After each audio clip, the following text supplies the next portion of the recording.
안녕하십니까. 키움증권 김계미 대리입니다. 네, 여러분 요새 미국 주식 하시는 분들 많으시죠? 그래서인지 저희 키움증권에서도 미국 주식 하시는 분들이 정말 많이 늘고 있습니다. 자, 그래서 제 역할인지라 어떻게 하면 미국 주식 고수가 될 수 있을까? 어떻게 하면 미국 주식으로 수익을 많이 낼 수 있을까? 이런 고민을 많이 하게 되는 시점입니다. 그래서 제가 오늘은 특별하게 미국 주식 고수님을 모셨습니다. 자, 9월 정규전 미국 주식에 참가하신 분인데요. 1억 리그에서 무려 수익금이 6억 8,565만 251원을 기록을 하셨습니다. 근데 더 놀라운 사실은요. 매월 수익을 내고 계신다는 건데요. 6월에는 21.98%, 7월에는 49.44%, 9월 45%. 근데 미국 주식으로 이렇게 매월 수익 내는 게 쉽지가 않거든요. 시간 차이도 있고 공부하는 방식도 국내 주식과 많이 다릅니다. 근데 어떤 노하우들로 이렇게 수익을 내셨는지 너무 궁금해서 인터뷰를 요청을 드렸습니다. 근데 저도 사실 사전에 들은 게 하나도 없습니다. 저희가 간단한 질문지만 이렇게 보내드리고 인터뷰를 진행을 하거든요. 제가 이제 대부분 인터뷰들이 좀 즉흥적으로 이루어진다는 점 감안해서 시청해 주시면 너무 감사드리겠습니다. 자, 그럼 본격적으로 인터뷰 시작해 보겠습니다. 승가비 트레이더님, 안녕하십니까? 안녕하십니까. 네, 처음 뵙겠습니다. 네. 이렇게 인터뷰 응해주셔서 일단 너무나도 감사드립니다. 네, 근데 선글라스를 끼셨어요. 선글라스를 낀 이유는 제가 약간 얼굴을 완벽하게 노출하면 좀 아는 사람들이 많이 알아볼까 해서 선글라스를 쓰게 되었습니다. 약간 신비주의 컨셉이신가요? 네, 약간 좀. 알겠습니다. 그럼 간단하게 자기소개 좀 부탁드려도 될까요? 네, 안녕하세요. 저는 키움증권에서 미국 주식을 재미있게 투자하고 있는 30대 투자자 김승갑이라고 합니다. 다양한 커뮤니티에서 승갑이라는 닉네임으로 활동하고 있고요. 지금까지 경험한 경험들과 노하우를 바탕으로 저만의 방법을 만들어서 좋은 수익률을 내고 있습니다.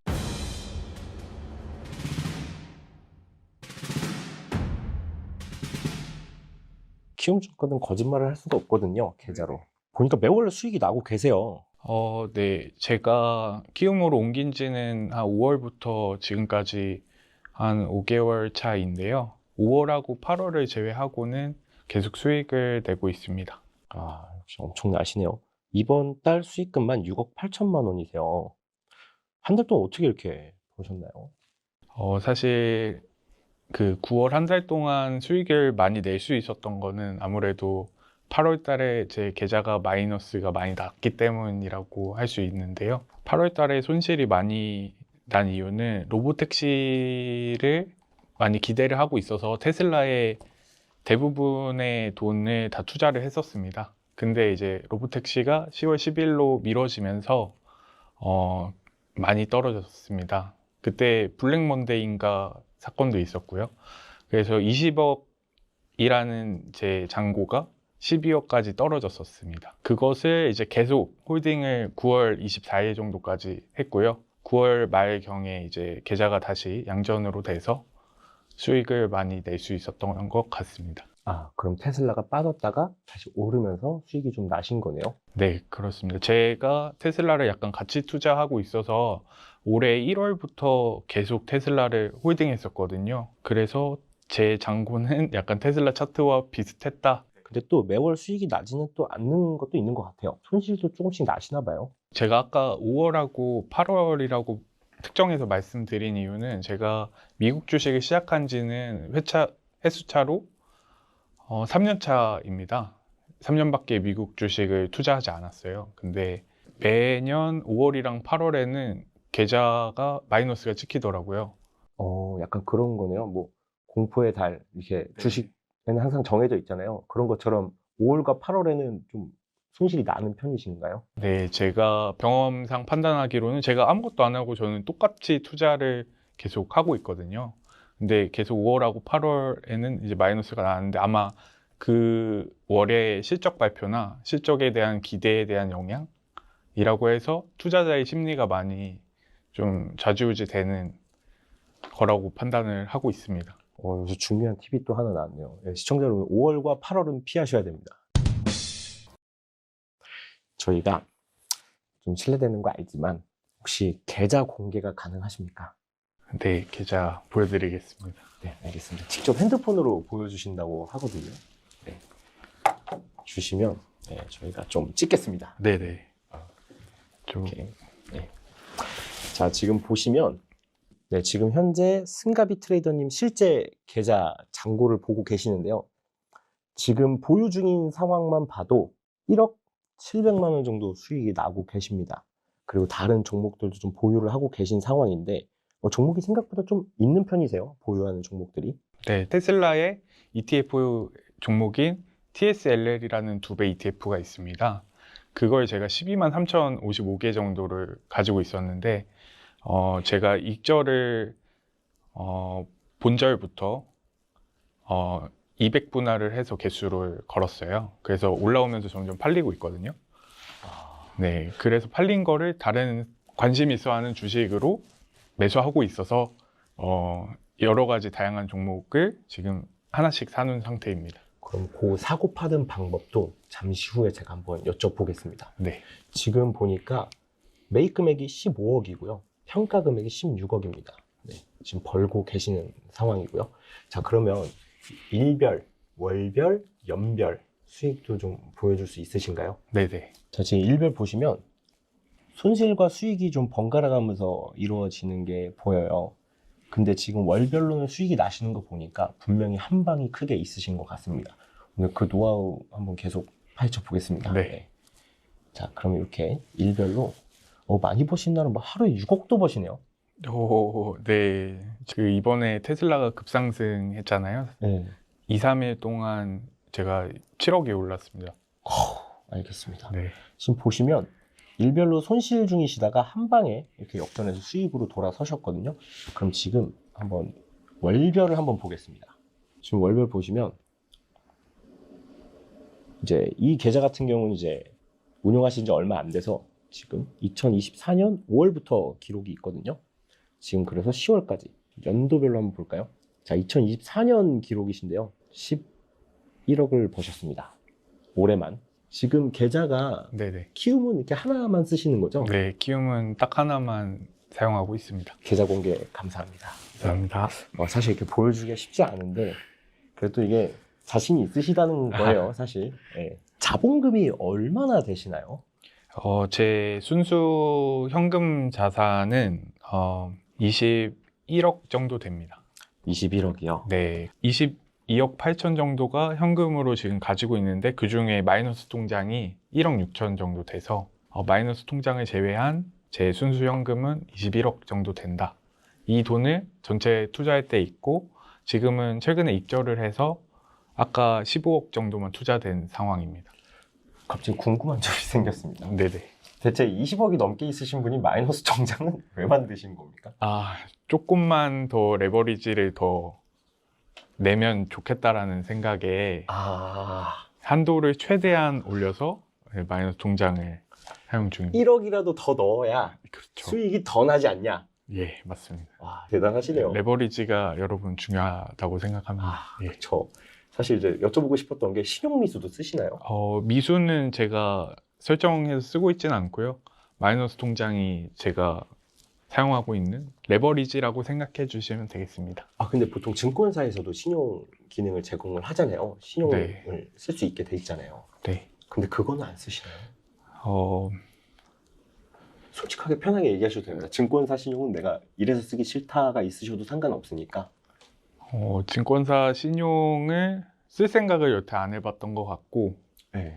그리고 지난번에 뭐 신용 몇 % 이제 지정할 수 있더라고요. 메뉴 들어가 보니까. 네, 맞습니다. 네. 근데 뭔가 막혀 있어서 더 이상 진행하지 않았던 것 같습니다. 충분히 지금 레버리지로 쓰고 있는 통장이 있으니까, 그리고 그것도 달달이 이자가 한 70만 원 정도 가량 나오는 상황이라 그렇게 그럼 했던 것 어떤 같습니다. 증권사의 시스템을 이용하기보다는 금융권의 시스템을 이용하셔서 레버리지를 일으키신 거네요. 예, 그렇습니다. 알겠습니다.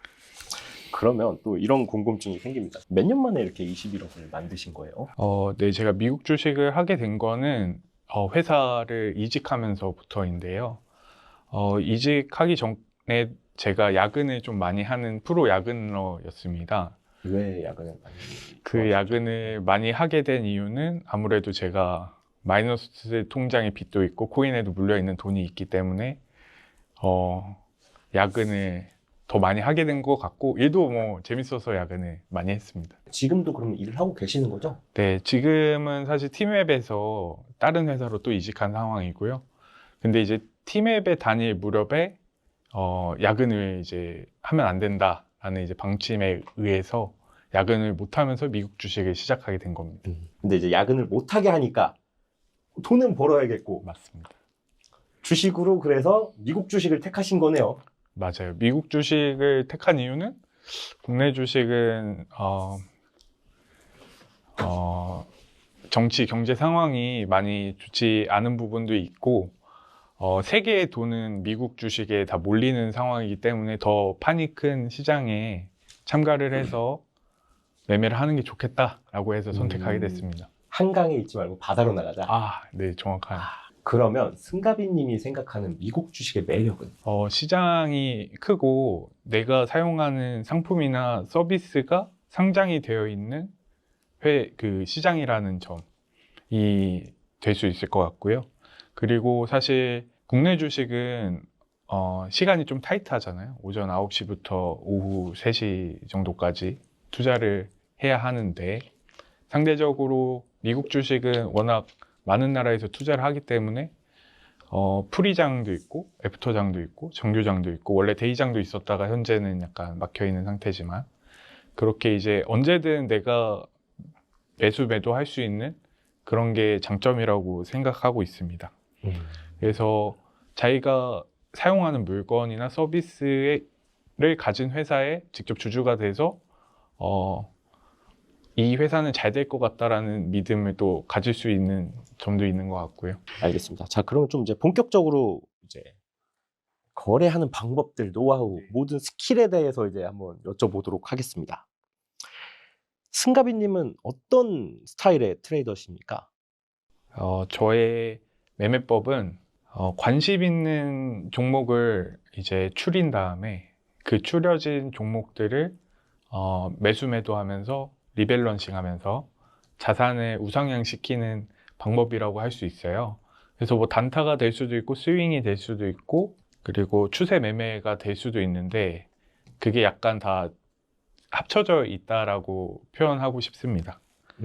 그래서 예를 들자면 제가 테슬라 차를 가지고 있어요. 테슬라 오너입니다. 그리고 아까 말씀드렸듯이 인스타에도 계정이 있고요.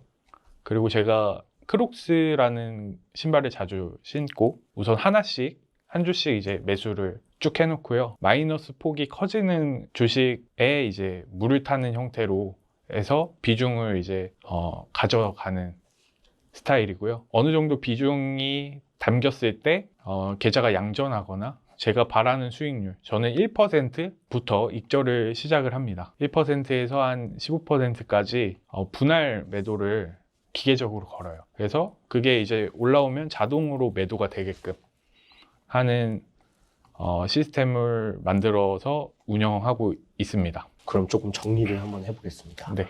종목을 몇 개 정도 고르시는 건가요? 테슬라, 메타, 넷플릭스, 크록스, 코인베이스라고 하면은 한 5개 종목이라고 할 수 있겠네요. 보통 포트폴리오가 네. 5개 정도 된다고 보면 되겠네요. 네, 5개에서 많게는 더 늘릴 수도 있는데 그거는 이제 가지고 있는 시대 상황별로 이제 늘어나거나 줄 수도 있습니다. 그리고 이 종목들을 처음엔 굉장히 소량을 산다고 보면 될까요? 예, 소량을 사놓고 제가 산 시점부터 가격이 어떻게 변동하는지를 볼 수 있게 합니다. 일종의 마킹을 해놓는다고 볼 수 있겠네요. 네네, 정찰병을 보내놓고 정찰병이 죽으면 다시 보내고 약간 이런 느낌이라고 보시면 돼요. 그러면은 그게 이제 빠질 때마다 이제 물타기를 하는데 네. 이게 사실 빠진다라는 개념이 정확하지가 않아요. 얼마나 빠져야지 더 사야 되는 거야. 그리고 너무 많이 빠지면 오히려 지금 사면 더 빠지는 거 아니야? 이런 생각이 들거든요. 그렇네요. 네, 어떤 기준들이 있을까요? 이 주식은 최소 혹은 보통 20 영업일 동안 하락을 계속 꾸준히 할 수 있다고 이제 정리를 제가 했습니다, 스스로. 혹시 어떤 근거에 의해서 그렇게 정리를 하신 건가요? 평균적인 움직임을 얘기하시는 걸까요? 우선 분할 매수를 하기 위해서 제가 20일이라는 것을 그냥 숫자로 이제 박은 느낌이 있는데요. 20번에 걸쳐서 총 시드를 나눈다라고 보시면 돼요. 그러면 기법을 명명해 본다면 네네. 20일 분할 기법이라고 볼 수 있겠네요. 네, 20일 동안 가지고 있는 돈을 나눠서 산다. 그래서 최대 막 100만 원을 가지고 있다 치면 5만 원씩만 하루에 한도를 정해놓고 사는 거예요. 막 이제 급격하게 하락이 돼서 나는 100만 원치 다 살 거야. 이런 게 아니라 오늘은 5만 원만 살 거야. 약간 이런 느낌으로 좀 자제할 수 있는 약간의 텀을 만드는 겁니다. 그러면 아래로 갈수록 네. 더 많이 사는 건가요? 아니면 금액을 정해 놓는 건가요? 예를 들어서 5% 빠졌을 때 5만 원, 뭐 15% 빠졌으면 뭐 10만 원, 20만 원. 그러니까 밑으로 내려갈수록 더 많이 사야 사실 단가도 많이 떨어지잖아요. 네, 맞습니다. 그래서 사실은 저희가 뭐 도박할 때도 먼저 1원을 걸고 그 다음에 죽으면 2원을 걸고 마틴게일을 네. 얘기하시는 것 같아요. 2배씩 거는 방법이 있잖아요. 네. 근데 그렇게 되면은 감당할 수 없는 만큼의 돈이 필요합니다. 그렇죠. 그렇게- 무한대의 네네, 돈이 있어야 무한대의 된다는 돈이 있어야 가정이 되는 필요하죠. 가정. 네. 네, 그건 사실상 불가능하기 때문에 정해진 금액만 사도록 세팅을 했습니다. 언제 하락이 끝날지 모르는 상황이라 모든 시드를 제가 그 하락에 물을 못할 수도 있습니다. 그러면 투자 못한 돈은 이제 노는 돈이 되고 그거는 수익이 안 되겠죠. 그렇죠. 원래 목적이 1억을 살려는 거였다면 네. 하락이 너무 짧아버리면 뭐 1,000만 원, 2,000만 원밖에 못 사서 반등이 나와도 수익이 많이 안 나는 경우가 생길 수 있는 거잖아요. 네, 그래서 정량적으로 쭉 넣는 걸 세팅을 했고 20분할로 내 시드를 나눠서 하루에 이제 뭐 100만 원을 가지고 있으면 5만 원씩만 한도로 이제 계속 넣게끔. 그러면 가정을 한번 해보겠습니다. 네. 샀어요. 네. 떨어졌습니다. 네. 그럼 이제 어느 정도 이제 똑같은 정량적으로 사셨어요. 그럼 이제 올라가기 시작할 거 아니에요. 네. 만약에 이런 경우에는 그러면 똑같이 정량적으로 계속 사시는 건가요? 불타기가 될 수도 있어요. 그러면. 불타기는 안 하고 요때 이제 제가 아까 말씀드렸던 5가지 종목을 말씀드렸는데 모든 상승 파동은 동일한 주기로 나타나지 않아요. 그러니까 테슬라가 상승을 하면 크록스라는 주식은 하락을 할 수도 있고 그리고 크록스라는 주식이 상승을 하면 테슬라의 주식이 하락이 될 수도 있습니다. 이건 가정이신 거죠? 네, 가정입니다. 그래서 반대 주기에 주식을 매수하면 됩니다. 불타기 하지 않고 올라가면 올라가는 대로 이제 가만히 두면서 익절을 하면서 반대 패턴의 주식을 매수하면서 또 이제 반대 주기를 또 기다리는 거죠. 그러면 조금 정리를 해보자면 네. 종목군을 형성을 하셨어요. 네. 그리고 불타기는 절대 하지 않고 이 종목들 중에 하락하는 종목들만 정량적으로 계속 들어가신다는 거네요. 네, 떨어질 때 사고 오를 때 파는 겁니다. 그럼 이게 딱 정해진 원칙이라고 봐야겠네요. 네, 기본적인 원칙입니다. 근데 정량적으로 딱 정해진 금액만 사지 않고 떨어질 때 더 많이 사면 수익도 극대화될 수 있는 거 아니에요? 우선 그렇게 했습니다. 제가 그러다 보니까 돈이 너무 빨리 떨어져요. 20일을 못 버티고 뭐 3일 만에 제 돈이 다 들어간 상태로 더 이상 물탈 돈이 없어지게 됩니다. 그럼 어떻게 보면 더 안정적인 운영을 위해서 20일이라는 기간을 정하신 거고 너무 한 번에 많은 돈들이 들어가면 이 종목에 대한 어떤 끌고 가는 거에 있어서 전략이 무너지기 때문에 정량적인 금액을 정하신 거라고 보면 될까요? 그렇게 봐주시면 좋을 것 같고 지금까지 이 20일이라는 거는 저도 이제 마음속에 정한 방법이지만 사실 지키기가 매우 어려워요. 이걸 저는 이제 필승법이라고 이제 말하고 이제 주변에 보수적으로 투자를 시작하시는 분들이 있어요. 나는 돈을 절대 잃기 싫은데 투자는 또 하고 싶고 왜냐하면 저축하는 것보다 수익이 잘 나오니까 그런 분들한테는 20분할 매수를 하는 방법을 추천드리고 잘 굴러가는 걸로 알고 있습니다. 그러면 어떤 이런 20일 기법이라고 그냥 명명하겠습니다. 네네. 네, 20일 분할 기법을 그러면 어떻게 하는지 좀 더 자세히 한번 들어볼 수 있을까요?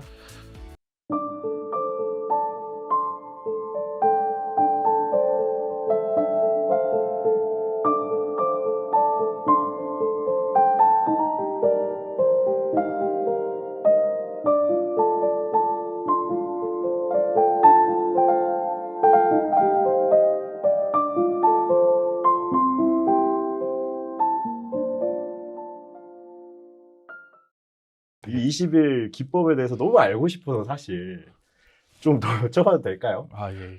자, 그러면은 하락할 때마다 사신다고 하셨어요.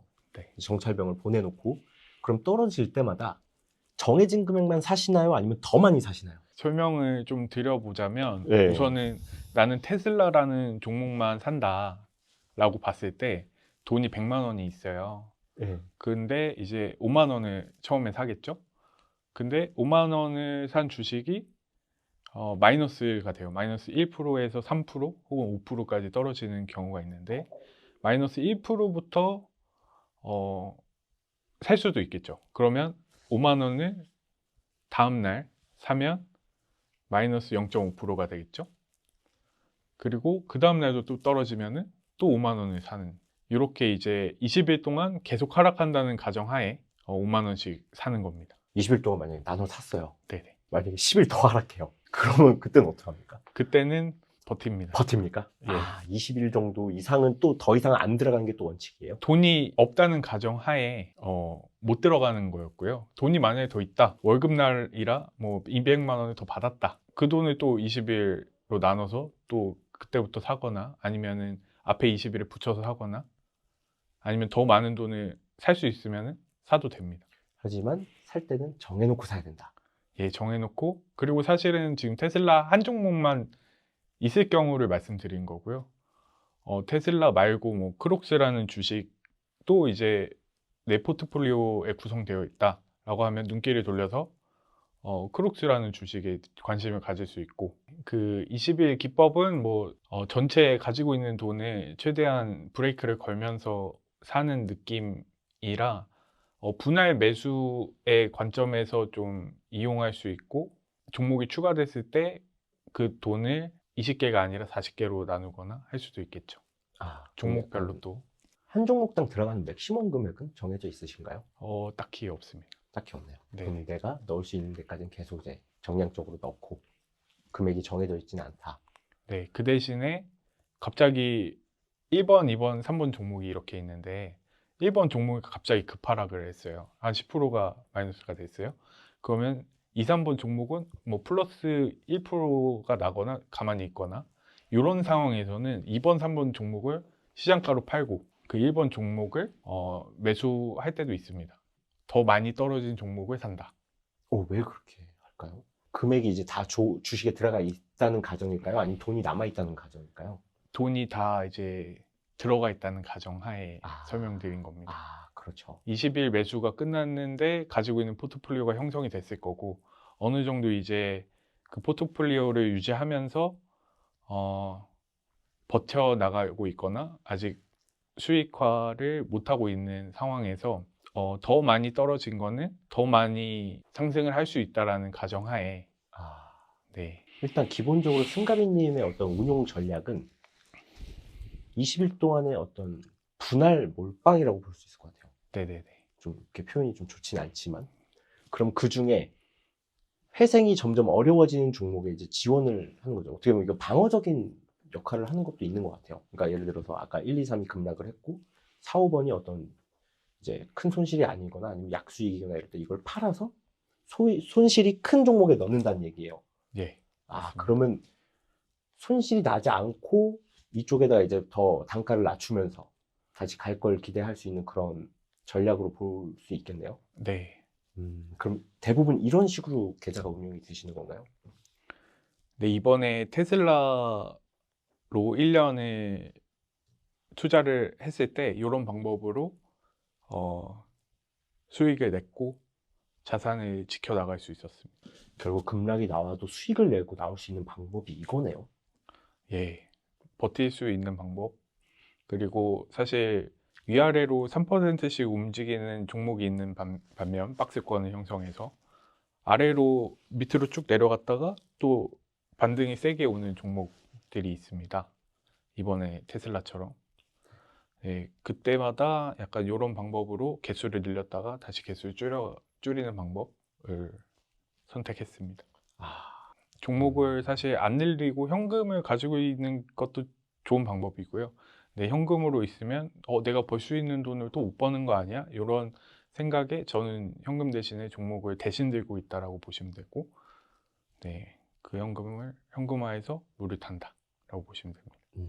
이게 제가 좀 느끼는 부분이 하나 있는 게, 저 같은 경우 그렇게 테슬라를 많이 샀어요. 네, 이게 많이 떨어지면은 다른 종목을 사서 이걸 어떻게든 상쇄시켜 보려는 그런 생각을 하거든요. 그러니까 분할 매수를 안 하는 거죠. 그냥 딴 종목으로 수익을 내서 이걸 빨리 상쇄시켜 버려야겠다 하면서 막 급등주나 이런 걸 들어가기 시작해요. 이런 방법은 좋지는 않은 방법이겠네요. 예, 제가 예전에 네. 약간 급등주라고 생각을 했었던 주식을 샀다가 상패 당했던 기억이 있어서 네. 그런 투자 방법을 하지 않습니다.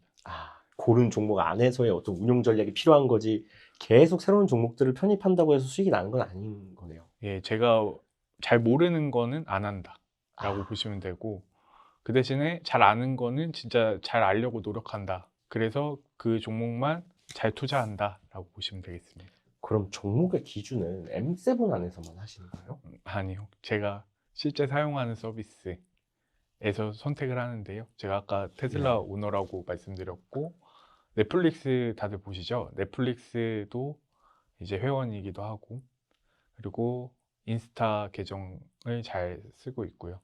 크록스 신발도 잘 신고 다니고, 코인 투자도 하기 때문에 코인베이스나 마이크로 스트래티지라는 주식도 있습니다. 어떻게 보면 진정한 가치 투자라고 볼 수 있는 거네요. 내 생활과 밀접하게 연관이 돼 있는 주식만 산다. 네, 그리고 하나 이걸 보여드리면 좀 더 이 내용이 뒷받침될 수 있을 것 같은데요. 제가 사실 작년에는 토스증권으로 투자를 네. 진행했고 수익이 7억 6천만 원인데 그 안에 형성된 주식 개수는 종류는 한 20개도 안 됩니다. 20개 안 되는 주식을 계속 리밸런싱 하면서 매수하고 매도하면서 7억 6천을 벌었고요. 평균 수익률은 3%밖에 안 됩니다. 수익률이 중요한 게 아니네요. 그렇죠. 한 번에 매도 매수할 때 저는 1%부터 익절한다고 아까 말씀드렸고, 그래서 그 1%에서 계속 올라가는 수익률의 평균이 3%가 된다라고 보시면 돼요. 그러면 질문을 좀 드리고 싶은데, 여기서 말씀하신 리밸런싱의 개념과 네, 수익이 나기 시작하면 이제 1% 이상부터 이제 매도를 하신다고 하셨어요. 네네. 그럼 매도하실 때도, 네. 수익을 이제 익절하실 때도 정량적으로 정해진 금액만 파시는 건지, 아니면 높이 갈수록 더 많이 파시는 건지, 이게 좀 궁금합니다. 사실 최저점과 최고점을 알면 더 많이 떨어졌을 때 더 많이 사고 더 많이 올랐을 때 더 많이 팔고가 가능해지겠죠. 근데 사실 주식은 그쵸. 제 의도대로 되는 게 아니잖아요. 그걸 알면 사실 신이죠. 네. 네. 그래서 저는 평균에 의거해서 하기 위해서 정량적으로 팝니다. 그리고 정량적으로 삽니다. 그래서 1%부터 200분할을 합니다. 만약 200주가 있으면은 1%부터 한 틱당 한 주씩 거는 거예요. 한 틱당 이렇게 점점점점 네, 하나씩 거는 거예요. 그러면은 200분할을 하면은 한 틱이 1센트잖아요. 한 틱이 1센트니까 200분할을 하면 2달러가 되겠죠? 틱으로 계산하면. 그러면 이렇게 계산해 봐야 알겠지만 1달러를 높여 판 게 됩니다. 중간값이 잡히니까요. 네, 중간값이 잡히니까요. 네. 네, 그래서 그 매도 방식을 기계적으로 하다 보면은 떨어질 때 살 수 있고 오를 때만 파니까 수익이 계속 나게 되는 겁니다. 그럼 정말 쉽게 생각하면 네. 이 기법을 만약에 이미지화 시켜봐라 네. 라고 한다면, 저는 이제 호가창이 이렇게 있으면 아래로 매수가 쫙 있고 위로 매도가 쫙 이렇게 있는 그림이 나오겠네요. 매도는 데일리로 한도 수량이 없는 그런 상승에 열려 있는 거고요. 매수는 하루에 정해진 네, 정해진 5% 현재 시대의 5%만 매수가 이루어지게끔 리스크를 관리하면서 매도하는.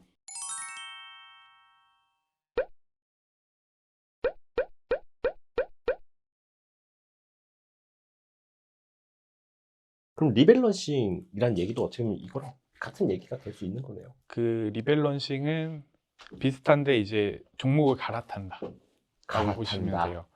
아까 이제 제가 가정을 했지만 테슬라가 오를 때 떨어지는 주식이 있을 수도 있어요. 제가 형성한 그룹에서. 아까 크록스라고 잠깐 예시로 들었는데 테슬라가 1%부터 익절을 하는 돈을 크록스가 갑자기 떨어지기 시작하니까 얘한테 조금 이제 타면서 비중을 이제 맞춰 나가는 거예요. 주기가 다른 종목을 리밸런싱한다.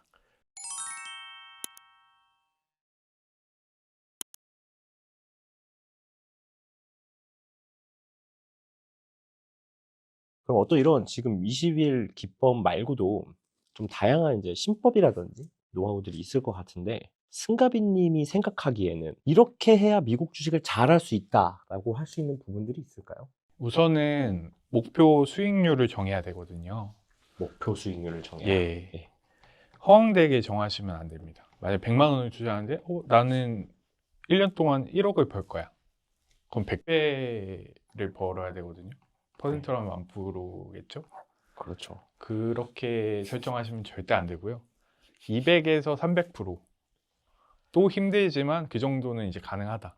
그러니까 2억으로 투자해서 7억 6천의 수익을 만들었습니다.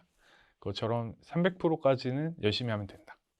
라고 이제 봐주시면 될 것 같고, 그리고 가치 투자를 해야 되는데 이 가치 투자는 내가 잘 아는 걸 선택하자거든요. 사실 내가 사용하는 서비스를, 그리고 내가 잘 알고 있는 회사를. 갑자기 그 초전도체 주식이 막 뜰 때도 있잖아요.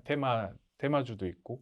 그 요새 테마만 보고 따라가면은 안 됩니다. 그래서 저도 아까 이제 테슬라를 계속 말씀드리는 게, 테슬라 오너면서 FSD를 실제 사용 중이고, 로봇 택시에 대해서 그리고 옵티머스에 대해서 좋게 이제 매일마다 뭐 뉴스 정리해주는 유튜버 분들이 많이 계시거든요.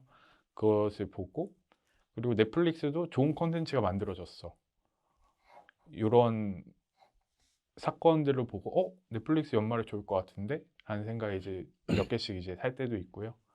쿠팡을 제가 애용하고 있는데 쿠팡도 이제 조금씩 매수를 하고 있습니다. 테슬라 익절을 했기 때문에. 그런 것처럼 자기가 잘 아는 종목의 그룹을 만들어서 가치 투자를 해야 한다. 이게 두 번째 방법이 될 수 있을 것 같고요. 그리고 계속 얘기하고 있었던 분할 매수와 분할 매도에 대한 원칙이 잘 지켜지면 좋겠다.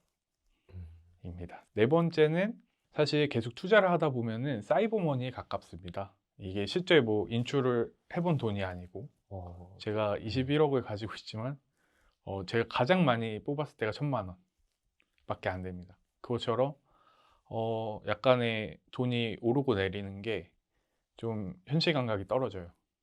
계속 이렇게 예. 금액이 커지기도 하고 계속 하다 보면. 그리고 내가 어제는 얼마 가지고 있었더라? 혹은 한 달 전에 내가 얼마였지? 이런 거에 대한 감이 없습니다. 손실을 봐도 무감각해지고 이익을 봐도 무감각해집니다. 제가 놀라운 게 앞에 인터뷰 하셨던 트레이더님들하고 똑같은 얘기를 하셨어요. 사이버머니처럼 느껴진다 이게. 네. 그게 좋은 건가요? 나쁜 건가요? 이게 무감각해지는 건 좀 많이 뒷단계인데요. 처음에는 이제 공포로 다가옵니다. 잃을까봐? 잃으면 더 잃으면 어떡하지? 그래서 손절을 좀 하게 되고, 따면은 길게 못 가지고 있고. 그래서 급해지는 거네요. 네, 어떤 효과가 되냐면은 5만 원 벌고 10만 원 잃고, 5만 원 벌고 10만 원 잃고, 이런 식으로밖에 안 되거든요. 저는 금액이 적은데도 제 얘기를 하고 계시는 것 같아요 지금. 네. 그래서 제가 이제 네 번째로 강조하고 싶은 것은 장부를 써야 한다. 장부를? 예. 현재 이제 예. 현금화를 해야 된다라기보다는 주식에 이제 가지고 있는, 혹은 부동산, 혹은 코인에 가지고 있는 돈을 매일마다 이제 시간은 중요하지 않아요. 뭐 9시에 매일마다 해야 돼 이런 게 아니라 하루에 한 번씩 캘린더 혹은 엑셀 시트에 정리를 해야 한다. 그래서 제가 21년도부터 작성하고 있는 장부가 있어요. 한번 보여드릴 수 있도록 하겠습니다. 근데 이왕이면 포맷도 있으면 주시면. 네, 포맷도 있긴 한데 약간 제가 너무 뻔뻔한가요? 죄송합니다. 포맷은 약간 좀 구식이라 상관없습니다. 네. 내가 장부를 할 수 있다면 뭐 좀 옛날에 만든 거면 어떻습니까?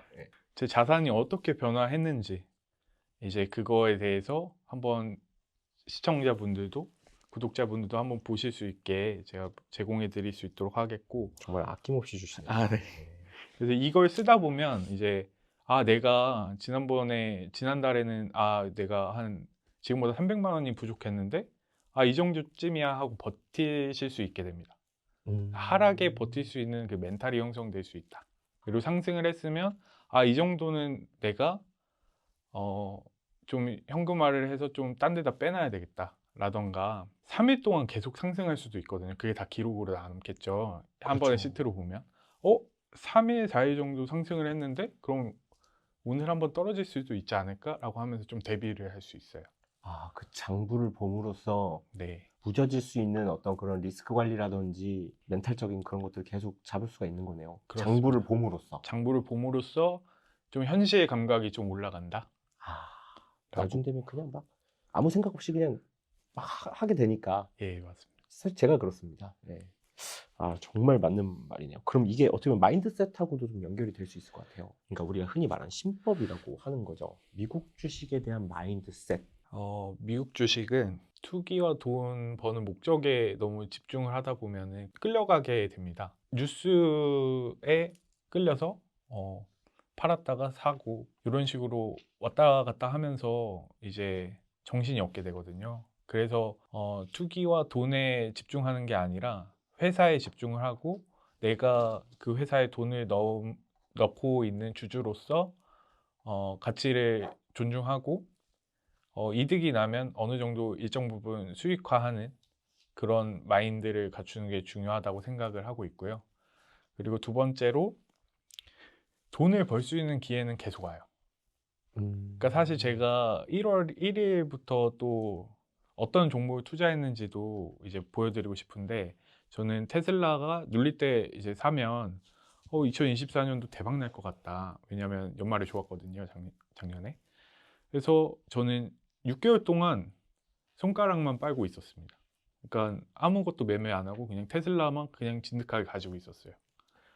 약간 지금 들으면서 찰리 먼거와 약간 워런 버핏을 섞어놓은 것 같은 그런 느낌이 들거든요, 지금. 오, 네. 아닙니다. 극찬이십니다. 너무 네. 극찬인가요? 네. 또 겸손하시네요. 알겠습니다. 그래서 사실 제가 놓친 기회비용이 뭐냐? 엔비디아, 팔란티어 이런 종목을 놓쳤습니다. 놓친 원인은 그럼 테슬라에 너무 집중하셔서 그런 그렇죠. 테슬라라는 회사에 대해서 가치를 높게 받고 그 종목에 집중하다 보니 엔비디아를 놓쳤어요. 그 비교 대상이 되잖아요. 예를 네. 들어서 내가 테슬라에 집중 안 하고 엔비디아에 집중했다면 8억이 아니라 그렇죠. 더 많이 벌었을 텐데 아마 30억 어, 정도 됐을 수도 있겠는데 사실은 다시 시간을 돌리더라도 저는 똑같은 선택을 할 거고 이렇게 뭐뭐 할 걸 이런 식으로 하다 보면 끝도 없기 때문에 어쩔 수 없다라고 생각을 하지만 이번에 테슬라가 이제 급격하게 상승을 해서 저는 올해 6억 정도 되는 수익을 현재 지금 벌을 수 있었던 거거든요. 그래서 기회는 언제든 온다. 제가 엔비디아는 놓쳤지만 테슬라를 먹었고 이제 앞으로 2달 동안 미국 대선도 있고 엄청 좋을 것 같은데요. 그때 이제 더 벌 수 있다고 저는 믿고 있거든요. 그래서 기회는 계속 오니까 다음 기회를 노려라 라는 점을 마인드셋으로 말씀드리고 싶었습니다. 그러니까 돈을 많이 버신 트레이더는 공통점이 약간 이런 것 같아요. 그 종목 샀으면 당연히 더 많이 벌었겠지만 난 이걸로 지금 버는 게 중요해. 그리고 그걸 지금 따라가려고 하면 또 물리거든요. 또 그럴 때 꼭 그래서 돈을 벌 수 있는 것 같아요. 오히려. 감사합니다. 되게 칭찬에 약하시네요. 네, 제가 구수는 아닌 것 같기도 하고. 그리고 마지막으로 네. 한 가지 더 말씀드리고 싶었던 게 있는데 전업 투자자로서 접근하기보다는 취미의 한 영역으로 좀 접근을 해주셨으면 좋겠다 라는 점을 좀 이야기하고 싶어요. 제가 전업 투자자가 아니기 때문에 이런 얘기를 할 수도 있다라고 생각을 합니다. 근데 혹시라도 내가 수익을 많이 냈으니까 나는 지금 일하는 것보다 투자가 더 맞는데 회사를 퇴직하고 전업 투자자로 이제 일을 해볼까? 라고 하게 되면은 악순환이 벌어지게 될 것 같아서 요거는 취미로 접근을 하는 게 더 수익률을 높일 수 있지 않나? 라는 이야기를 드리고 싶었습니다. 왜냐면 전업 투자자는 매달 이제 나가는 돈도 있잖아요. 그래서 일정 수준의 수익을 내지 못하면 조급함이 생기거든요. 조급함이 생기면 가치 투자를 못 하게 됩니다. 그쵸. 그러면 이제 제가 앞에 말했던 게 이제 다 아다리가 안 맞아서 우선 제가 앞에 말씀드렸던 마인드셋과 같은 같이 하려면 이제 취미로 접근해라까지 이제 덧붙여야 될 것 같아서. 이게 지금 취미라고 하셔서 이걸 되게 이게 좀 안 좋게 해석이 될 수 있어요. 반대로. 그 주식은 뭐 취미가 아니지. 이건 목숨을 건 막 진짜 막 혈투지 막 이렇게 생각할 수 있는데 이게 오히려 수익을 낼 수 있는 마인드셋이라고 보이거든요. 그러니까 내가 직장을 갖고 있음으로써 불안감을 없애야 주식도 편하게 할 수 있는 걸로 연결이 되는 거예요, 결국에. 그렇게 해석을 좀 하면 될까요? 네, 저도 약간 그런 취지로 말씀드리게 된 것 같고, 제가 테슬라를 6개월 동안 수익 없이 마이너스를 버틸 수 있었던 게 다달이 나오는 월급 덕분이었기 직장이 있기 때문에. 때문에. 네네, 버틸 직장이 수 있고. 있었기 때문에. 그럼 반대로 얘기하면 내가 이걸 잃어도 나는 살아갈 수 있고 내 인생 전혀 지장이 없어 라는 어떤 안도감이 어떻게 보면 이걸 보유할 수 있게 하는 원동력이 되는 것도 있는 거네요. 네, 그리고 사실은 제가 선택한 회사가 망하지 않을 거에 대한 확신도 있었고요. 그렇겠죠. 그러니까 네. 손절을 하기 전까지는 제가 말씀드렸다시피 손실이 아니거든요. 언제든 다시 올라올 수 있고, 그렇기 때문에 제가 잘 아는 거에 투자를 해야 하고. 그렇죠. 그런 말이 있잖아요. 팔지 않으면 내 돈이 아니다. 수익이든 손실이든. 그렇네요. 수익이 나도 안 팔면 내 돈이 아닙니다. 사이버머니. 그렇죠. 네, 맞는 말씀이신 것 같습니다. 앞전에 인터뷰에 하셨던 극진총수님이라고 있는데 그분도 똑같은 얘기를 하셨어요. 내가 비빌 언덕이 있어야 편하게 주식을 해서 수익을 낼 수 있지. 내가 이게 만약 직장이 없었으면 난 분명히 이런 매매를 못했을 거야 라고 얘기를 하시더라고요. 약간 여기서 좀 궁금한 부분인데 기업을 믿는다라는 관점이 있잖아요. 예. 그럼 대체 기업을 공부할 때, 선정할 때 종목을 선정하는 기준들이 좀 궁금하거든요. 이게 어떻게 보면 경험적으로 이제 공부가 되신 건지 이론적으로 접근을 하시는 건지 종목을 어떻게 고르시나요? 대체? 제가 정하는 종목들은 사실 어떤 학문의 지식이 깊어서 정할 수 있는 종목들은 아니에요.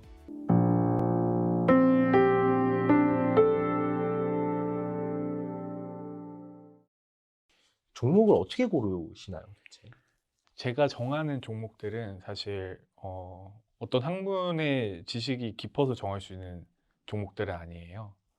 테슬라의 오너기 때문에 테슬라를 정했고, 뭐 크록스라는 신발을 신기 때문에 크록스를 정했고. 무조건 그 원칙 안에서만 종목을 고르시는 거예요? 뭐 다른 지표라든지 아니면 이슈 발생에 의해서 종목을 고르신다거나.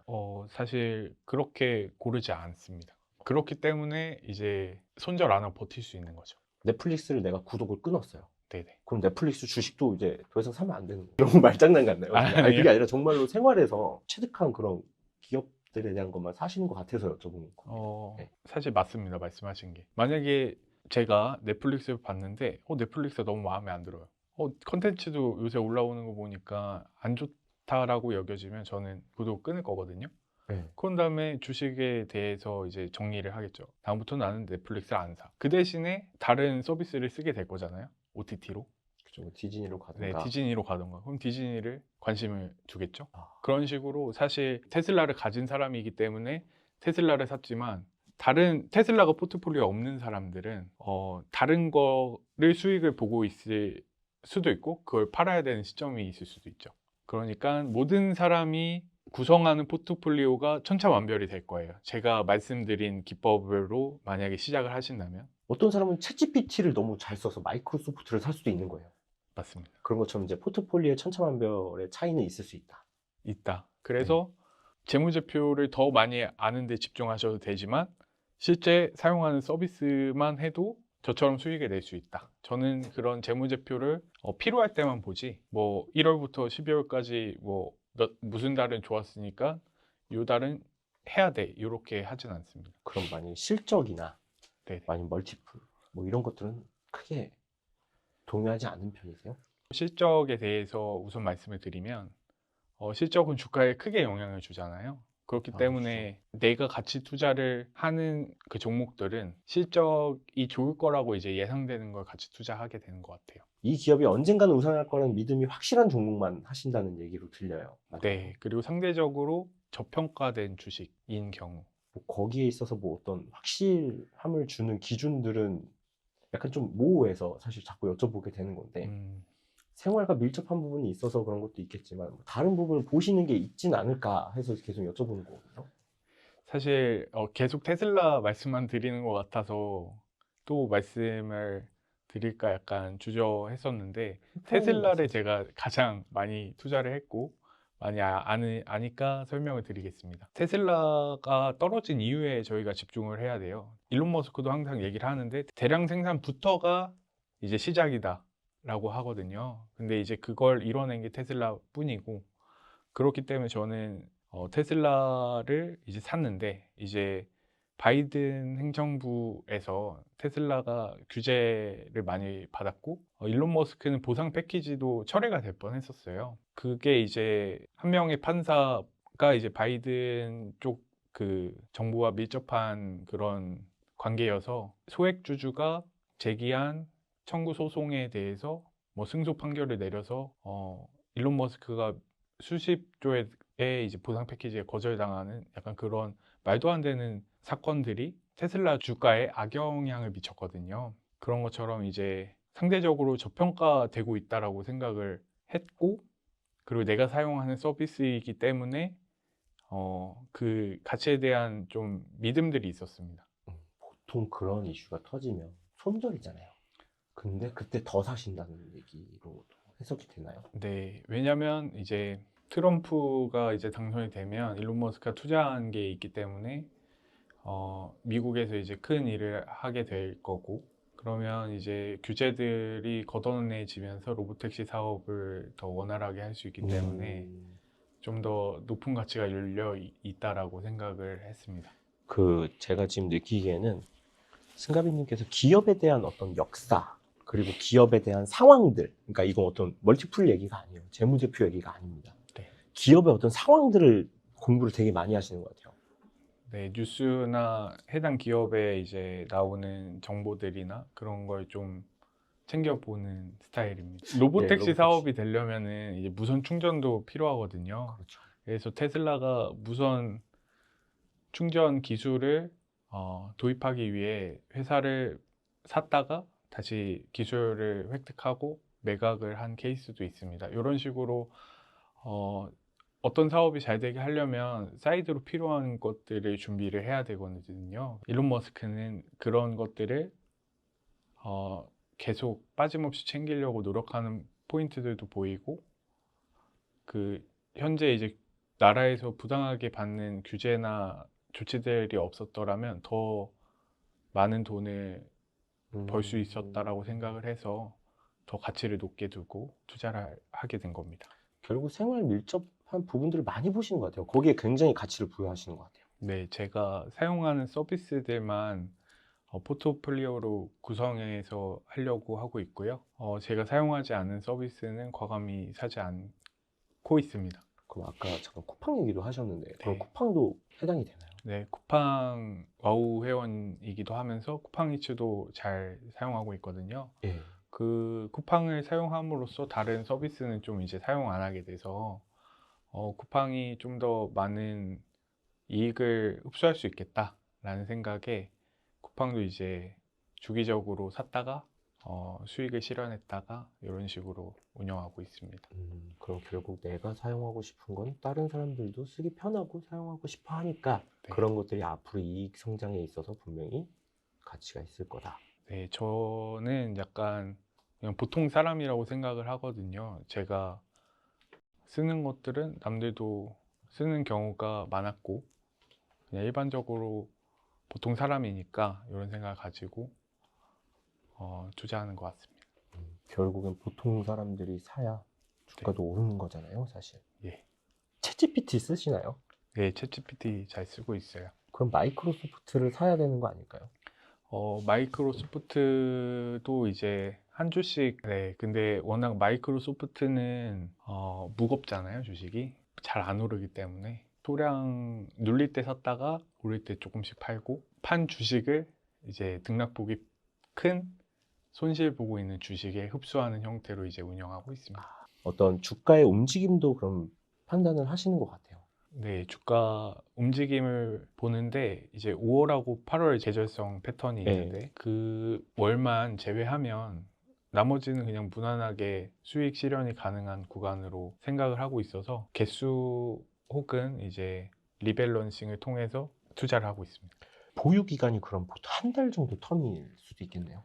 한 달이 넘어갈 수도 있고 테슬라는 지금 1년 내내 지금 10개월 정도 들고 있어요. 자, 그럼 보유 기간은 네. 그럼 길면 1년도 될 수 있고 수익이 나면 아까 이제 매도도 계속 단계적으로 하신다고 하셨잖아요. 그럼 네. 수익이 1% 이상만 돼도 수익 실현을 계속 하시는 어떤 이런 게 계속 반복이 되는 거네요. 예, 그 루틴이 계속 반복되면서 한 10개 종목에서 이제 계속 리밸런싱 하고 있습니다. 알겠습니다. 기술적 분석은 하십니까? 뭐 이동평균선이나 거래량을 본다거나 거래 대금을 본다거나 이런 거 하십니까? 네, 저는 봉 차트 잘 보고 있고 이평선 보고 있고 거래량까지 보고 있습니다. 안 보신다고 할 줄 알았는데 그럼 한번 좀 네네. 여쭤보도록 하겠습니다. 기술적 분석 어떻게 하시나요? 우선은 뭐 보조 지표를 더 쓰진 않아요. 기본적으로 봉 차트 구성 요소와 이평선, 거래량 이 세 가지만. 캔들, 이평, 거래량. 네네네. 거래 대금은 안 보시고요. 거래 대금은 안 봅니다. 그러면 요 세 가지가 이제 승가비님이 쓰시는 네네. 지표의 기준이고, 네. 그럼 봉 차트는 어떻게 보세요? 봉 차트를 볼 때는 윗꼬리, 아랫꼬리 이런 식으로 형성이 되잖아요. 네. 그때 이제 거래량이 터졌는지를 보거든요. 거래량이 먼저 이제 그 포인트입니다. 그러니까 캔들 차트가 쭈루룩 시간에 따라서 형성이 되잖아요. 그 차트들을 모두 다 해석할 필요는 없어요. 특정 거래량에서 이제 체크를 해놨다가 그 거래량에서 어떻게 이 가격이 변동이 됐느냐를 집중적으로 보시는 게 좋을 것 같습니다. 저는 지금 기준이 되는 봉을 찾아라. 네네네. 그래서 거래량이 터지면서 만약에 긴 꼬리가 아래쪽에 형성이 됐다던가 아랫꼬리가 길게 이렇게 네, 쭉 올라가죠. 올라왔다던가 그러면 여기서부터는 이제 저항이 있는 거거든요. 밑에서 이제 받쳐주는 지지를 얘기하시는 지지를 거구나. 해주는 게 있는 거거든요. 그래서 이 아래까지 더 이상 많이 떨어지지 않을 수 있겠다라는 이제 생각을 이제 갖게 되고요. 그리고 거래량이 없는데 계속 떨어지는 차트가 형성될 수도 있는데 이런 차트일 때는 저는 좀 매수의 신호라고 생각을 합니다. 매물은 나오지 않았는데 네. 차트가 떨어진다. 네, 근데 그 전에 예. 뭐 일봉이라던가 시간봉이라던가 그 전에 뭔가 거래량이 많이 받쳐준 게 여러 개 형성되어 있다라고 하면 요거는 약간 개미 털기에 가깝지 않나라는 생각을 갖고 좀 더 많은 수량을 매수하거나 합니다. 그럼 거래량이 어떻게 보면 기준이 되겠네요. 그럼 만약에요, 이제 저점이나 아니면 네네. 이제 평균적으로 움직이는 흐름 속에서 거래량이 터지면서 밑꼬리가 크게 달렸다. 네. 그럼 어떻게 보면 매수 시그널로도 볼 수 있는 건가요? 매수 시그널이긴 한데 그거를 너무 맹신하면 안 됩니다. 이제 아까 말씀한 정량적인 걸 네네네. 어긴다거나 그러면 안 되는 거네요. 네, 그때부터 이제 추세 전환이 얼마 남지 않았구나. 왜냐하면 거래량이 하락에서 터졌다라는 것은 언제 또 그 거래량 터진 만큼의 또 매수 기간이 또 필요하거든요. 개미든 세력이든. 그렇죠. 뭐 한 방에 네네. 그 대세의 흐름을 바꿀 수는 없잖아요. 네. 그냥 종목도 아니고 막 대형주들인데, M7들인데. 네, 그래서 추세 전환이 임박하게 다가왔다 하고 이제 좀 마음을 좀 잘 잡고 좀 더 기다리면 되겠다라고 안정적인 그런 걸 느끼는 편이에요. 이번에 10월 10일 로보택시 이제 발표됐을 때 거래량 터지면서 막았거든요. 그래서 제가 글을 쓴 게 있습니다. 3분기 인도량 때도 하락이 됐고 로보택시 때도 상승을 기대했는데 하락이 됐다. 나머지는 이제 어닝콜이랑 대선이 남았는데 다행히 거래량이 터지면서 밑에서 지지를 했다. 그래서 세 번째 이벤트랑 네 번째는 약간 좀 기대해도 될 것 같다라고 이제 글을 쓴 게 있는데요. 한 10월 10일인가 썼는데 그대로 이제 지금 되고 있어서 좀 유의미하게 지금 보고 있습니다. 뭐 이런 이제 예를 들어서 고점 신호라고 볼 수 있는 시그널도 있을까요? 뉴스가 많이 나올 때는 뉴스가. 네, 좋은 뉴스가 쏟아질 때는 하락이 얼마 남지 않았구나. 그러니까 이 하락이라고 하면 그 주식 망하는 게 아니라 일부 눌림이 생기겠다. 기대감이 이미 네네. 반영이 됐을 수 있다. 네, 사실 이번에 테슬라가 급격하게 오를 때 안 좋은 얘기밖에 없었거든요. 그래서 이제 실제로 돈을 번 사람은 장기 홀더이거나 아니면 미리 정보를 뭐 가지고 있었거나 아니면 많은 돈을 가지고 있었거나 그런 세력들만 이제 돈을 벌었다라고 생각을 하고 있고, 근데 이제 상승을 했으면 이제 어느 정도 이제 되돌림이 있어야 되거든요. 그때 이제 좋은 뉴스와 함께 오기 때문에 뉴스를 너무 맹신하면 안 되고, 좋은 뉴스가 상대적으로 많이 터지면 아 이제 얼마 안 남았구나 라는 마음만 가질 뿐 많이 팔거나 하진 않습니다. 똑같이. 우리 다 아는 얘기긴 해요, 사실. 근데 맞습니다. 그게 참 실천을 옮기기 어려운 건데 하고 계신 거잖아요, 지금. 네. 그 대신에 더 많이 팔 수도 있겠죠. 근데 그러진 않고 그냥 똑같이 파는데 이제 대비는 하죠. 그럼 지금 말씀하시는 이동평균선 그리고 거래량 캔들에 대한 이야기는 일본 기준일까요? 아니면 뭐 분봉이나 시간봉 기준? 우선은 제가 정규장에서 매매를 30분에서 1시간 반 정도밖에 안 하거든요. 안 그래도 거래 시간 여쭤보려고 네네. 했어요. 그때 네. 이제 1분 캔들을 보고요. 메인으로 거래하는 시간은 장 이제 오픈되고 서머타임 기준으로 10시 반에서 12시 혹은 늦어지면 뭐 1시까지 볼 때 있고요. 네. 그 이후로는 어차피 정해질 건 다 정해졌다라는 생각에 자고요. 그리고 오전에 이제 9시에 데이장 이제 가격 예전에는 확인했는데 지금 확인해도 뭐 대응할 수 있는 게 없으니까 못하고 17시에 이제 봅니다. 오후 5시에.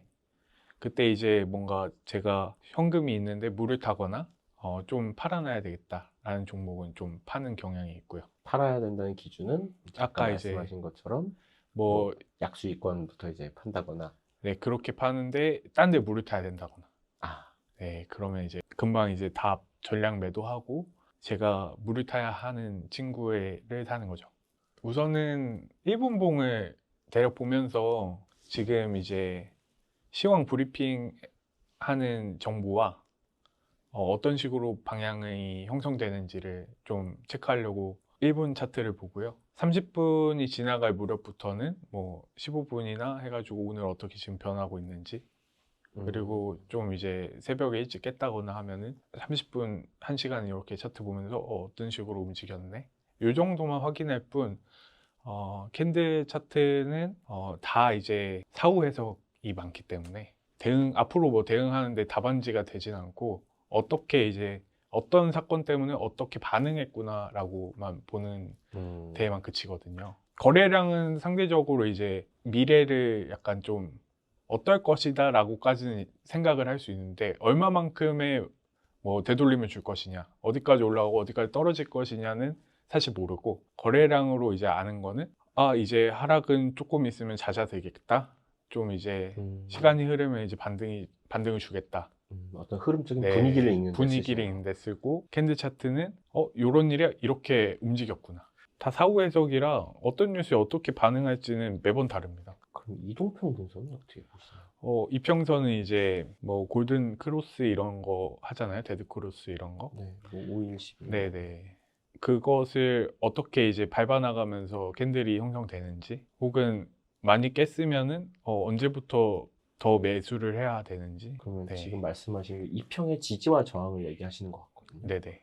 이평의 지지를 보면서 캔들을 더 잘 해석하기 위해서 사실. 캔들을 더 잘 해석하기 예, 위해서. 예, 예. 그러면 일봉상의 이평선은 안 보시고 분봉상의 이평선만 보시는데 캔들을 더 잘 해석하기 위해서 네네네.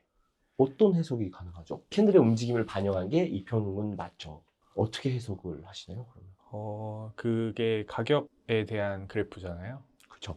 근데 그 가격의 이평하고 같이 봐야 되는 게 저는 거래량이라고 생각을 하거든요. 네. 그래서 의미가 있는 가격은 거래량에서 이제 결정이 되는데, 왜냐면 그때 매수와 매도에 대한 거래가 많이 집중이 된 거기 때문에 다시 그 전 가격이나 그 이후 가격으로 갔을 때 그 안에서 이제 벗어나는 폭이 정해진다라고 이야기할 수 있을 것 같아요. 네, 기준봉이 되고 그때 이제 어떤 캔들이 만들어졌는지, 그리고 그 캔들의 평균 가격이 얼마인지, 그리고 거래량이 얼마나 터졌는지를 좀 느낌을 체크하는 데 사용하고 있습니다. 그러니까 이 평은 어차피 평균 가격이니까, 네. 그럼 이 가격이 앞으로 되게 중요한 지지나 저항으로 작용을 하겠네라고 판단을 하시는 건가요? 아까 이제 매수 매도를 분할로 해라 라고 말씀드렸는데, 좀 더 분할의 폭을 넓히거나 혹은 더 폭을 좁히거나 하는 데 쓰는 것 같습니다. 이게 그럼 어떤 매수와 매도의 정확한 기준이 되는 건 아니에요? 네, 기준이 되지는 않고, 어떤 사건에 어떻게 민감하게 반응하느냐를 좀 보는 것 같아요. 어떤 뉴스에 대해서 이 주식은 폭이 어느 정도 떨어졌다 올랐다, 혹은 어느 정도 올랐다 떨어졌다 라는 것을 이제 체크함으로써 이 주식의 파동의 크기는 작다 좁다를 좀 판단해서 투자하는 데 이용하는 것 같습니다. 그럼 이게 절대적인 기준이 아닌가요? 네, 뭐 절대적으로 수식화하거나 할 수는 없을 것 같고, 앞으로의 이제 민감도, 해당 주식이 가지고 있는 감도 정도로.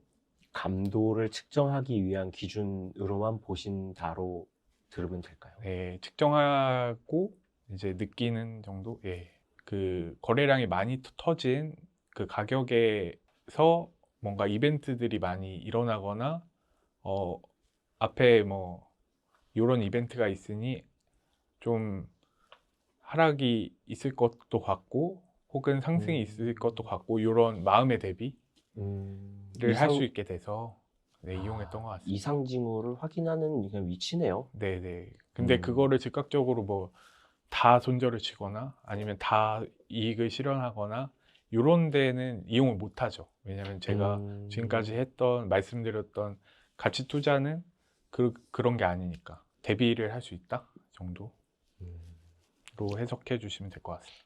알겠습니다. 기술적 분석은 그러면 이거 외에 더 하시는 건 없으세요? 체결 강도를 썼는데, 체결 강도요? 네, 그 체결 강도가 100을 넘어간다는 거는 매도벽에 매수를 긁는 거거든요.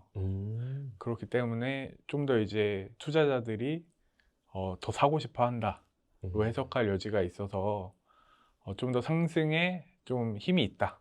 나도 이제 좀 물을 타야 되면은 시장가로 긁어야 되겠다. 이렇게 이제 해석할 수 있고요.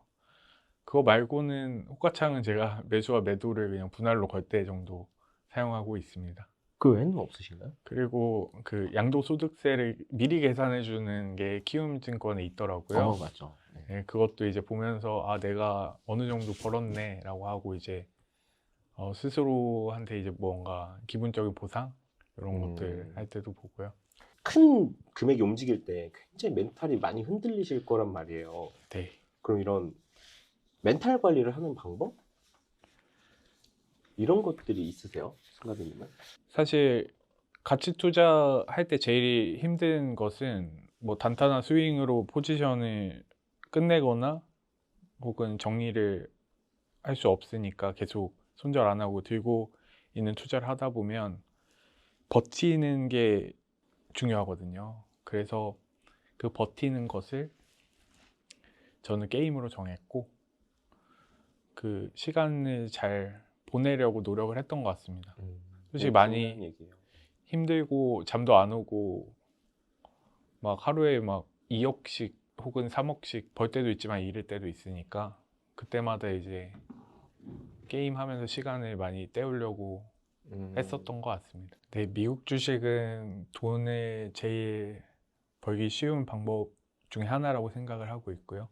뭐 양도소득세라고 22% 세금은 있지만 그 세금을 뭐 다른 세금들과 비교했을 때 싼 편이라고 생각하거든요. 음. 네, 그리고 다른 사람하고 경쟁을 할 필요가 없습니다. 그래서 공부를 많이 해야 수익을 잘 내는 것도 아니고 공부를 더 적게 했더라도 수익을 많이 낼 수 있기 때문에 안 해보셨더라면 시작을 해보시는 것을 추천을 드립니다. 그리고 지금 많이 손실 중이신 분들도 기회는 저처럼 언제든지 올 수 있고, 그러니까 계속 꾸준하게 가치 투자하는 것을 진행하셨으면 좋겠습니다. 근데 제가 섭외드리기 전에 이렇게 유명하신 분인지 사실 몰랐었어요. 생각보다 되게 유명하신 분이시더라고요. 그래서 확인해 보니까 뭐 인스타도 있으시고 네, 인스타. 블로그도 있으시고 유튜브도 하시고 네. 네. 생각보다 또 여기저기 이렇게 활동을 많이 하는 유명한 분이시더라고요. 네, 네. 인스타는 팔로워가 얼마 안 되는데 470명 정도밖에 안 네. 되고 매일마다 거의 매일이거나 하루에도 몇 장 올릴 수도 있는데 현재 가지고 있는 주식의 그 사진, 포트폴리오라고 해야 될까요? 그런 거에 대한 스냅샷을 남기는 용도로만 사용하고 있고 유튜브도 쇼츠로 동영상을 올리고 있는데 같은 용도입니다. 근데 보니까 여기에 그냥 편하게 다 그냥 매매 기법이나 거래하시는 방법들 이런 거 그냥 다 공개를 하시는 것 같아요. 사실 뭐 짤막하게 한 줄, 뭐 여러 줄 남길 때는 뭐 저의 생각이라던가 아니면 왜 뭐 손절을 제가 잘 안 하는데요. 손절을 왜 안 하는지, 그리고 언제 이제 매도를 할 건지 약간 이런 짤막한 의견 정도만 남기고 있고요. 자세한 거는 제가 책에다가 적긴 했습니다. 제목은 18억을 벌었던 비법, 이렇게 이제 제가 써놨습니다. 제 인스타로 DM으로 이제 질문 같은 거 많이 주시면은 가능한 한 자세히 이제 답변 드릴 수 있도록 하겠습니다. 그리고 제가 작성한 책이 있는데 그것을 구독자분들께 좀 드리려고 해요. 그래서 제 유튜브나 인스타에 팔로우 해주시고 추첨을 통해서 이제 한 10분 정도께 보내드리려고 합니다. 언제든지 편하게 질문 부탁드리겠습니다. 다른 분들께 도움이 됐으면 좋겠다. 제 매매 방법이 단순히 저만 사용하는데 그치지 않고 다른 분들도 사용하게 되면 도움이 될 것 같아서 책으로 정리한 부분이고 2년 동안 제 노하우들이 많이 담겨 있긴 하거든요. 그래서 도움이 많이 될 거라고 생각하고 있습니다. 질문들이 제가 답변을 드릴 수 있다면 저도 좋다고 생각을 하고 제가 제 노하우에도 좀 더 이제 반영이 될 것 같아요. 그래서 많은 질문 부탁드리겠습니다. 네. 이렇게 편하게 이렇게 이웃처럼 응대해 주신다고 하시니까요. 네, 많은 DM 해주시면 좋을 것 같습니다. 이제 앞에 여자친구분이 같이 오셨어요, 사실. 네네. 네. 여자친구분하고 그리고 가족들, 친구들에게 영상 편지 하나. 엄마하고 누나한테 좀 고맙다고 말씀을 드리고 싶어요. 요새 이제 주식을 제가 알려준다고 좀 딱딱하게 네. 군 게 있습니다. 그래서 아, 그 부분에 대해서는 그래도 제가 뭐라 해도 잘 받아들여줘서 고맙다는 얘기를 하고 싶습니다.